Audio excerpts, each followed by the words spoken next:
Before we get into Matthew chapter 11, I want to go back to Matthew 10, verse 28, and touch on something briefly that I didn't really discuss in detail when we looked at the verse.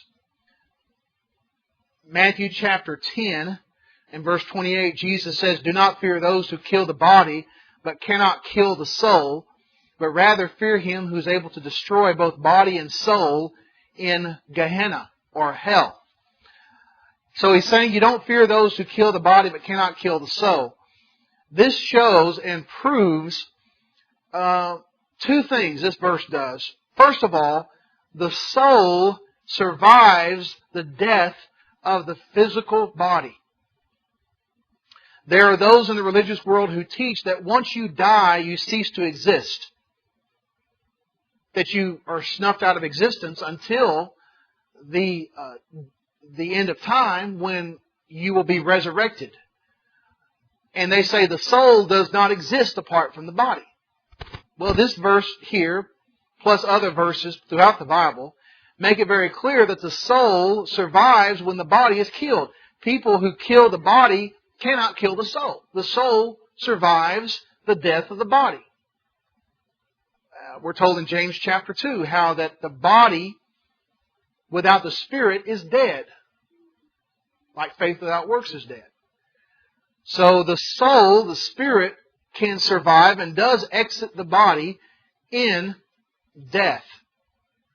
And secondly, notice the second sentence. Fear Him, that's talking about God, who's able to destroy both soul and body in hell. He's talking here about the sentencing after judgment of those who are not His people, those who are not saved, to Gehenna, or hell. And notice what He says, that He's able to destroy, we've talked about that, eternal punishment, both body and soul. That body there refers to the resurrected body. Both body and soul in hell. You see, in death, our body dies, goes into decomposition, and our spirit goes into the realm that is called Hades in the Bible. Luke chapter 16 talks about that. In the resurrection, the body will be reconstituted, immortalized, resurrected, and the soul will be reunited with that body. Just like Jesus' soul was reunited with His body when He came out of the tomb. And so on that day of judgment, those who are referred to in Matthew 25 as the sheep, or rather the goats that are on His left hand, those who are not His people, will be cast into eternal punishment, into the lake of fire. And it says both body and soul will be cast into, destroyed, in eternal destruction in this place called hell, or Gehenna. Did you know, technically speaking, there's no one in hell yet? There's no one in hell, technically speaking, biblically speaking. Now, I know I've heard preachers talk about the demons of hell cannot prevail against Christians and things of that nature. And I know when they talk about hell, they're referring to evil, and I understand that. But technically, biblically speaking, there's no one in Gehenna yet. Now, there are souls in torment right now. Luke chapter 16, the rich man's soul is in torment. But that's not Gehenna. Let me show you why. Look at Revelation chapter 20. Verses 11 through 15 talk about the judgment. Revelation 20, verses 11 through 15, speak of those who are going to be saved. They're going to go to heaven. And those, body and soul, the resurrected unrighteous, they will then be cast into Gehenna. Verse 11, "Then I saw a great white throne, and Him who sat upon it, from whose presence the earth and the heaven fled away, and no place was found for them. And I saw the dead, the great and the small, standing before the throne." That's talking about those after the resurrection. They're standing before God in judgment. The books were opened, and another book was opened, which is the book of life, and the dead were judged from the things that were written in the books according to their works. Verse 13, the sea gave up the dead which was in them. Death and Hades gave up the dead which were in them, and they were judged, every one according to their deeds. See, death and Hades, Hades is the realm of the dead, gave up the spirits that were in them. That's the resurrection at the end of time. Verse 14, then death and Hades were thrown into the lake of fire. This is the second death, the lake of fire. Verse 15, and anyone's name was not found written in the book of life, he was thrown into the lake of fire. That's the body and the soul being placed into hell or Gehenna.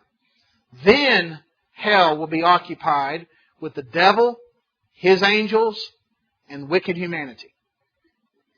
But technically speaking, there's no one in Gehenna at this time.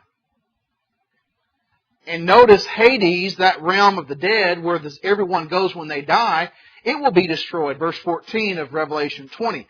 Hades will be thrown into the lake of fire. That's Gehenna. It won't be needed anymore, because that's where dead people go. Well, death is conquered at this time. When Jesus returns, He will conquer death by resurrecting everyone. So Hades, that realm, will have fulfilled its purpose. There's no need for a Hades anymore. But I thought that was interesting to point out that verse 28, it doesn't just say the soul is going to be destroyed in hell, but the body and the soul together. And when you put all the scriptures together and you see that this is talking about the resurrected body, as Jesus said, the hour is coming when all that are in their grave will come forth. They that have done good unto the resurrection of life, that's the righteous, the saved, and they that have done wicked unto the resurrection of condemnation. Those are the ones who will have their body and soul destroyed forever in hell or Gehenna. Revelation 21:8. Let's look at that verse.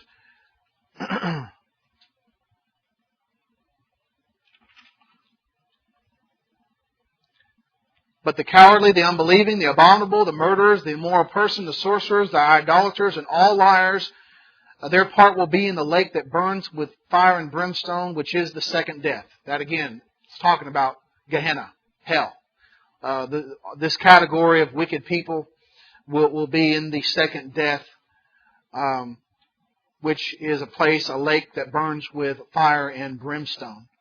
So that's a good point. Again, that's talking about Gehenna, that place of eternal punishment that the wicked will be finally consigned to after the judgment, after the resurrection. You know, it's very interesting, and this is kind of a side point or a footnote to the whole reason I brought this up here in Matthew 10, verse 28. Jesus came, when He died on the cross, He took care of spiritual death. At the end of time, He's going to take care of physical death. In 1 Corinthians chapter 15, it's called the last enemy. Death is. And Christ will conquer death for every single human being. But only the saved will go to heaven with Him. But He's going to conquer death for everyone. Everyone from Adam to the last human being will be resurrected. He came first time to take care of spiritual death, sin. He's going to come at the end of time to take care of physical death. Then the whole process of sin and death that Adam introduced to the world will be totally reversed. Totally reversed. Sin brings death. Christ's death on the cross took care of sin. And at the end of time, He's going to take care of physical death. He's going to totally and completely reverse the process. That's amazing to me. Matthew chapter 11. So in chapter 10, He gave these instructions to His 12 to go out and preach. Chapter 11 says, Now it came to pass that when Jesus finished commanding His 12 disciples, that He departed from there to preach and to teach in their city. So He's going to go preaching and teaching, while the 12 are going out doing their work of preaching and teaching, healing the sick, casting out demons, preparing people for the coming of the kingdom. verse 2, and when John had heard in prison about the works of Christ, he sent 2 disciples of his and said to him, Are you the coming one, or do we look for another? Now, why is John here? First of all, who is this John? Because there's several Johns in the Bible. Who is he and why is he in prison?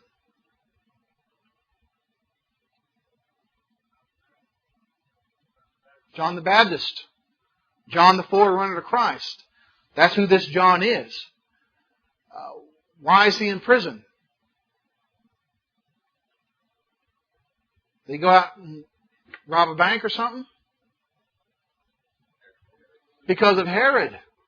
We read from other gospel accounts that he told Herod that it was not right for him to be in the marriage with Philip, his brother's wife, and condemned their marriage together. They were in adultery. John condemned that and made Herodias very upset. And therefore, Herod had John put in prison. So he's in prison for that reason. If John would have just left that topic alone, he may not have gone to prison. But John, like every faithful preacher and prophet, will tell people what they need to hear, not what they want to hear. And so there were some disciples that he had that were free, and somehow, some way, he got word to them to send these 2 disciples to Christ to ask him this question, verse 3. Are you the coming one, or do we look for another?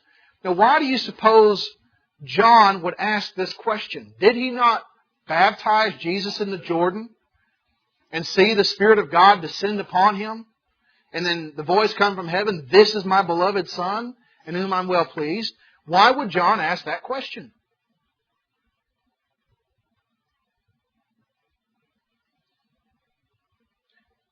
He's asking, are you the coming one? Are you the Messiah, or do we look for another? Why would you think he asked that question? You think it might be because he's discouraged?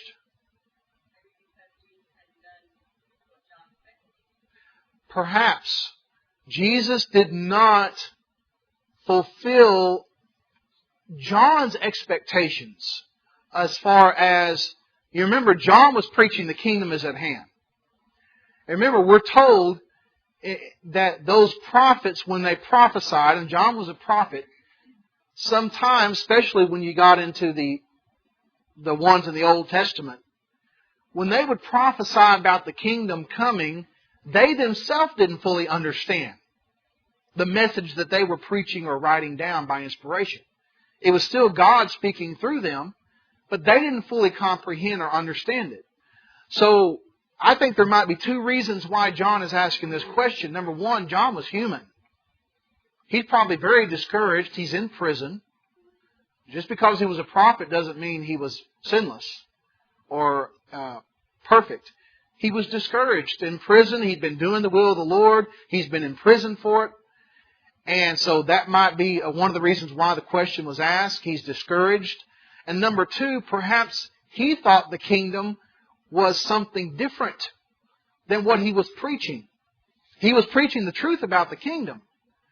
But remember, John didn't have a New Testament that he could go to and look through and read. All he had was the message that God gave to him to preach, and he preached that message, and all he had was the Old Testament.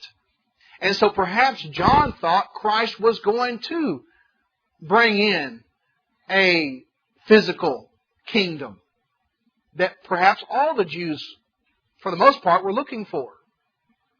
So John might have had some misunderstandings himself. I mean, think about this.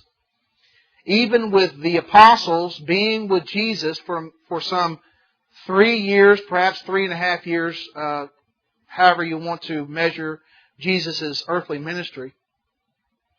After and they have been given the power to cast out demons, heal the sick, these things, what do they ask in Acts chapter 1? Lord, will you at this time restore the kingdom to Israel? So they, even through all of that, had a misunderstanding of the kingdom. They thought the kingdom was of this world. So, just because a person was a prophet doesn't mean they knew everything or could not have mistaken concepts. And so John here is wondering what's happening. I saw this happen when I baptized him. I saw, I know that this person is special, that he is the Son of God, but is there someone else coming? Is there some other person coming? So out of discouragement, probably a misunderstanding, he sent these disciples to ask Jesus, are you the coming one, the chosen one, or do we look for another? Now, it's very interesting that in the other gospel accounts that you read that at that time Jesus began to heal the sick, open the eyes of the blind, do all these miracles in front of these disciples that were sent. Matthew doesn't really record this, but Matthew goes on to say in verse 4, Jesus answered and said to them, go and tell John the things that you hear and see. The blind see, the lame walk, the lepers are cleansed, the deaf hear, the dead are raised up, and the poor have the gospel preached to them. And blessed is he who is not offended because of me. So what you have here is you have Jesus telling his disciples, you go tell John what I'm doing. And not only that, he also showed them what he was doing by the miracles that he performed. And what you have is Jesus fulfilling these prophecies of the Old Testament about the work of the Messiah. Isaiah 29 and verse 18. Isaiah 35, 4 through 6. That he would open the eyes of the blind. He would cause the lame to walk. That he would cleanse the lepers. That he would raise the dead. That he would be preaching good news. That's the work the Old Testament said the Messiah would do. And Jesus is saying, I'm doing it. And he didn't just say, I'm doing it, take my word for it. He demonstrated it. He was performing the miracles in front of them, demonstrating the power. So he says, go tell John that I'm fulfilling these messianic prophecies, these prophecies about the work of the Messiah. So yes, I am the chosen one. And verse 6, blessed is he who is not offended because of me. So he's telling John, look, you need to understand that you're blessed if you're not offended because of me. Because I am doing the will of my Father. I am fulfilling his mission. And don't be offended because of me if it's not what you expected. For the most part, the reason why the majority of the Jewish people rejected Jesus is because he was not the Messiah they had hoped for. They didn't want spiritual salvation. They wanted political salvation. They wanted political redemption. They wanted a Messiah who would set up a throne like David and like Solomon and rule and bring back the golden age of Israel. And Jesus was not here to be that kind of king. His kingdom was not of this world, John 18 and verse 36. And so John needed to understand that he was not going to be that kind of king. Was John the Baptist ever in the kingdom? No. He died before the establishment of the church. So he was never in the kingdom itself. But he did preach that it was at hand. Verse 7. As they departed, Jesus began to say to the multitudes concerning John, what did you go out into the wilderness to see? A reed shaken by the wind? But what did you go out to see? A man clothed in soft garments? Indeed, those who wear soft clothing are in kings' houses. But what did you go out to see? A prophet? Yes, I say to you, and more than a prophet. For this is he whom it is written, behold, I send my messenger before your face, who will prepare your way before you. Quoting from Malachi chapter 3 and verse 1. So he's asking them a series of questions concerning the work that John did, his preaching in the wilderness. He said, what did you go out to see? A reed that's shaken in the wind? In other words, a wishy-washy person that just kind of blows whichever way the wind blows? Is that what you were expecting to go out to see when you went to hear John preach? Well, that was their expectation. They were sadly mistaken and sorely disappointed. Because you look at the straightforward, tell it like it is preaching that John preached. He was not a reed shaken in the wind. He was not just a pansy type of preacher that would just go whichever way the wind blows him. He was a rock-solid prophet of God. Verse 18, he said, but what did you go out to see? A man clothed in soft garments? Indeed, those who wear soft clothing are in kings' houses. What did John wear? Camel skins. He was a wilderness person. He preached in the wilderness. He was a rugged wilderness individual. He said, if you were going out to see someone that was dressed in nice clothing, he said, you were going to the wrong place. John was a rugged individual. He wore rugged clothes that would fit that environment. And he says, if you're going out to see someone that's in soft, nice clothing, you're going to the wrong place. You find that in kings' houses. Verse 9. But what did you go out to see? A prophet? He said, yes, I say to you, and more than a prophet. This prophet, John, was one of the last prophets of the Old Testament. But what was special about John is he got to introduce the Messiah, the Son of God, by baptizing Him and presenting Him. Isaiah didn't do that. Jeremiah didn't do that. Ezekiel didn't do that. Elijah didn't do that. Samuel didn't do that. Moses didn't do that. John had the privilege of saying, behold the Lamb of God who takes away the sins of the world. He could point to Him physically, say, there He is. None of the other prophets could do that. They prophesied about His coming, but John was that transitional prophet, the very last prophet of the Old Testament, and said, here He is. Here is the Lamb of God. He is present. The kingdom of heaven is at hand. He was prophesied in Malachi 3 and verse 1. That's what Jesus is quoting from in verse 10. Behold, I send my messenger before your face. He will prepare your way before you. So He was sent to prepare the people for the coming of the Messiah. Verse 11. Assuredly I say to you, among those born of women, there is not risen one greater than John the Baptist. But he who is least in the kingdom of heaven is greater than he. This is a tremendous compliment about John. Jesus said, among those born of women, you will not find a greater than John the Baptist. John the Baptist, who was a rugged individual preaching in the wilderness, wearing animal skins, camel's hair, eating locust and wild honey, someone that was a rough, rugged individual, Jesus said there's not a greater person than him among those born of women. But then he goes on to say, but he who is least in the kingdom of heaven is greater than he. Now, I've heard two interpretations of the latter part of verse 11. I've heard Johnny Ramsey say that the he who is least in the kingdom of heaven is greater than he. Johnny Ramsey says that this is referring to Christ Himself. Least in the kingdom of heaven. He is the least in the kingdom of heaven. He is greater than he.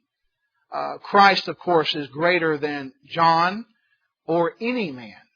Remember what John said about Him. I believe it's in John chapter 1. John the Baptist said, there's one coming whose sandals I am not worthy to stoop down and loosen.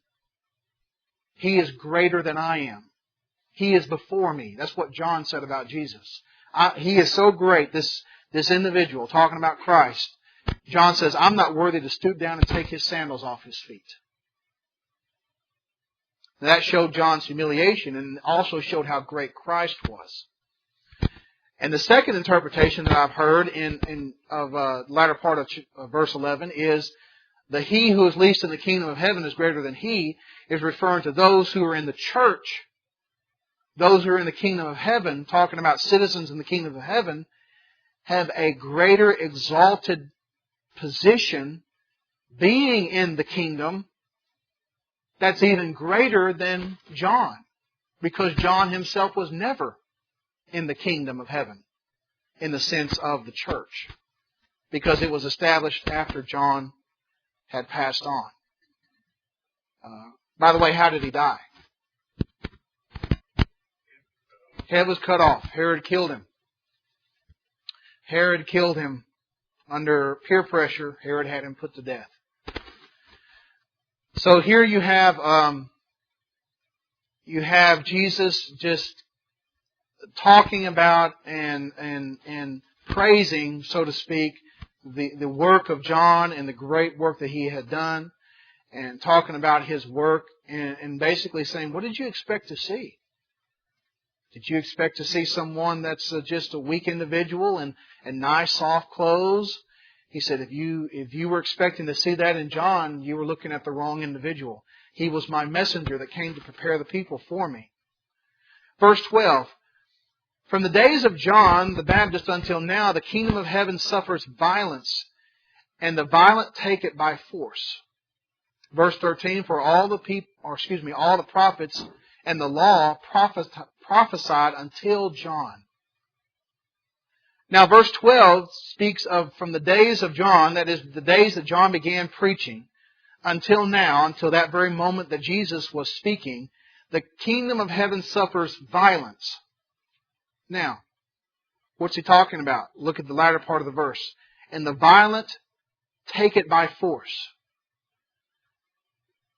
Remember that when we study the book of John, John chapter 6 and verse 15, how that the Jews wanted to take Jesus by force and make Him a king after He had fed the 5,000. They wanted Him to be taken by force and made a king. And I believe that Jesus here is referring to how that He Himself, because He was the king on earth, represented the kingdom of heaven, and it suffers violence. In other words, it's suffering violence and persecution, as He Himself is suffering violence and persecution. And the violent take it by force. They want a kingdom that is an earthly empire, and that's why they wanted to try to force Jesus into being an earthly king. And so I believe that is an explanation of verse 12. Verse 13, for all the prophets and the law prophesied until John. Now, that refers to the Old Testament. All the prophets and the law. That's all the Old Testament prophesied until John.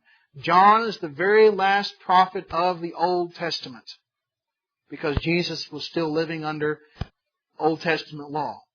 The New Testament would come about when Jesus dies on the cross and instigates His new covenant. And so, all the law and the prophets prophesy until John.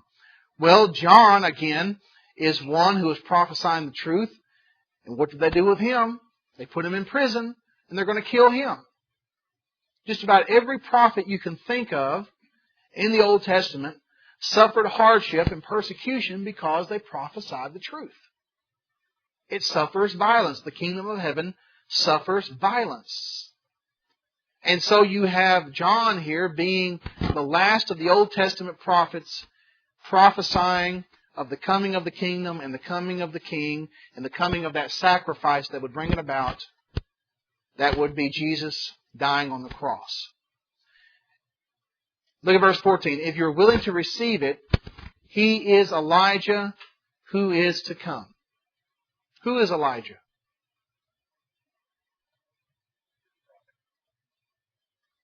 Who in context here is the Elijah?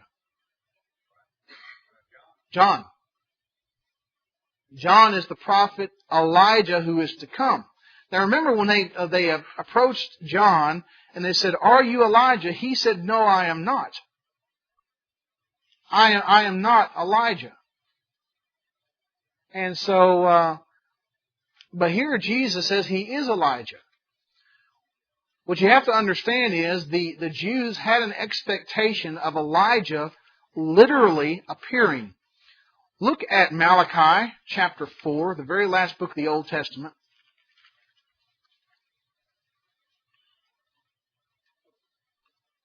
Malachi 3 and verse 1 speaks of the coming of John. And Malachi 4, verse 5 and 6 speaks of John, but symbolically. Malachi 4, 5 and 6. "Behold, I will send you Elijah the prophet before the coming and the great and dreadful day of the Lord. And he will turn the hearts of the fathers to the children, and the hearts of the children to their fathers, lest I come and strike the earth with a curse." So here Malachi says, "I send you Elijah the prophet before the coming of the great and dreadful day of the Lord." That day of the Lord is referring to the day Christ came preaching, and He's going to die on the cross and establish His kingdom. And so that Elijah that is to come, some Jews believe that that was literally Elijah. Because what happened to the literal Elijah of the Old Testament? Did he die? He was taken up into heaven. So they had a thinking that, well, he was taken up, he didn't die, Elijah was taken up into heaven, that when the Messiah comes, Elijah is going to come and preach and point out who the Messiah is. Well, there was an Elijah who did come and preach and point out who the Messiah is. And that was John. It wasn't literal. It was symbolic. Because you look at the life of Elijah and you look at the life of John, they parallel on so many different levels. Elijah was a rugged individual. He oftentimes lived in the wilderness. He wore animal skins like John did. He was a voice crying out against the sins of the people, just like John did. He was pursued by a wicked queen, just like John was pursued by the wicked Herodias and Herod, because Elijah spoke out against their idolatry and their sins, and John spoke out against the sins of the Herodians. And Elijah's life was on the line, and he was taken up into heaven, and so was John, but John was killed. So there are so many parallels between Elijah and John. The Old Testament symbolically says the ministry of John will be like he's Elijah. Not that he would literally be Elijah. And that's what Jesus is saying here in Matthew chapter 11 and verse 14. If you're willing to receive it, he is Elijah who is to come. Do you know that the Jews today, those who are practicing religious Jews, because they don't accept the Old Testament, they don't accept the New Testament, they're still looking for a Messiah to come. That some of them during their feast, and I believe if I remember correctly, it's during the feast of the Passover, that they will set a place at the table and an empty chair, hoping for Elijah to literally appear, so that he could point out who the Messiah is. And that's because they reject the New Testament. Right. Right.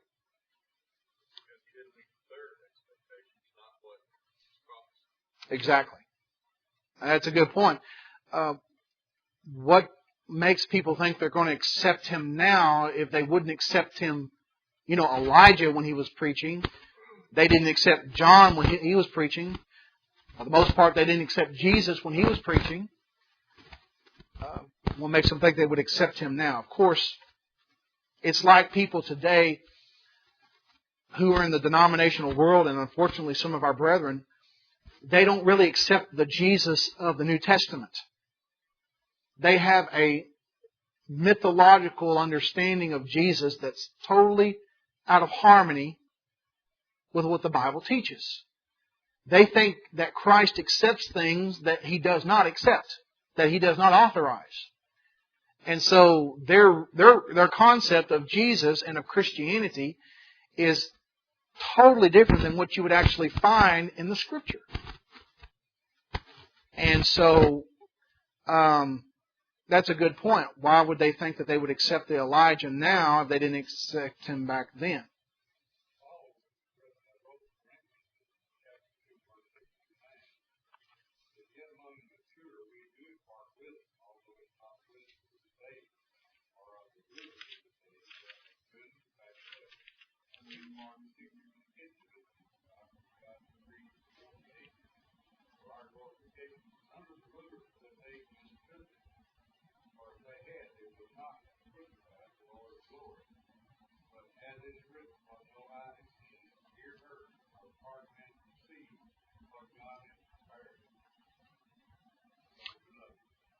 Right. I'm going to go ahead and read that again so that everyone can hear. 1 Corinthians chapter 2 and verse 6. Talking about the wisdom of the world versus the wisdom of God. Yet we speak wisdom among those who are mature, a wisdom, however, not of this age, nor of the rulers of this age, who are passing away. But we speak God's wisdom in a mystery, the hidden wisdom which God predestined before the ages to our glory. The wisdom which none of the rulers of this age has understood. For if they had understood it, they would not have crucified the Lord of glory. But just as it is written, things which the eye has not seen or ear has not heard, and which have not entered the heart of man, all that God has prepared for those who love Him. So, the people of the world don't understand Christianity, and it's only those who are willing to set aside preconceived concepts and preconceived ideas, preconceived interpretations, set it aside and say, okay, I want to look at the Bible for what it actually says. Those are the ones who are open to the truth. That's the new covenant, yes. That reveals the new covenant. And so those who reject the New Testament are rejecting salvation. As religious as they might be, they're rejecting salvation. Now look at verse 15. After he says this, Matthew chapter 11 and verse 15, he says, "He who has an ear to hear, let him hear." What does that mean?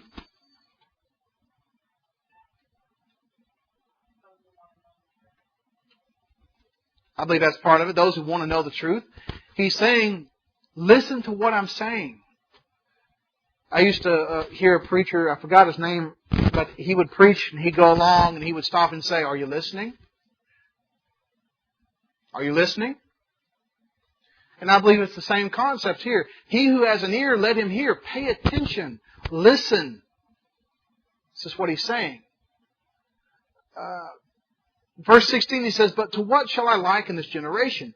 It is like the children sitting in the marketplace, calling to their companions and saying, we played the flute and you did not dance. We mourned to you and you did not lament." So he's saying, this generation that I'm preaching to are like the children who are in the marketplace. We have a flute and we're playing, and when you play the flute, the little children are supposed to dance. That's what that means. And when we mourned, you did not mourn or lament with us. In other words, when we gave you a message, you didn't respond the right way, you responded the wrong way.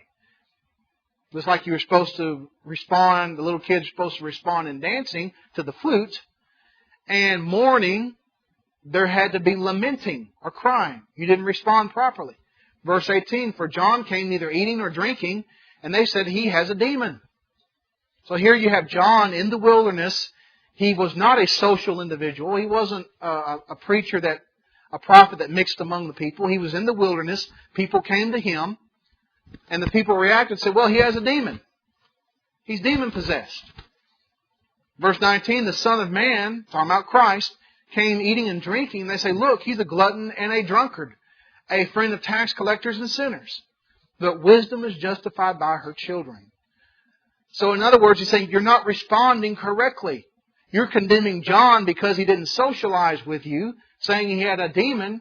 And here you have Christ, the Son of Man, who is socializing with you, and then you accuse him of being a glutton and a drunkard. In other words, you're just not going to please certain people. You just can't please people. John was one extreme over here in the wilderness. Oh, he's crazy. He's got a demon. Here Christ is socializing. Oh, he's a glutton. He's a drunkard. And I think that's why he says wisdom is justified by her children. Wisdom here is personified. Remember Lady Wisdom? We talked about a few weeks ago. Lady Wisdom here is justified by the children she produces. The wise child of Lady Wisdom will be the person who responds properly, correctly to the message of God, whether it comes from John or the Son of Man, and not try to judge them based on society standards. And that's what they were doing. They were judging John based on society standards, and they were judging Christ on society standards. But both of them were coming to do the will of God, and they fulfilled their purposes. Of course, Christ did to the point of death, and so did John to the point of death. But we will continue our study of Matthew chapter 11 next week, Lord willing.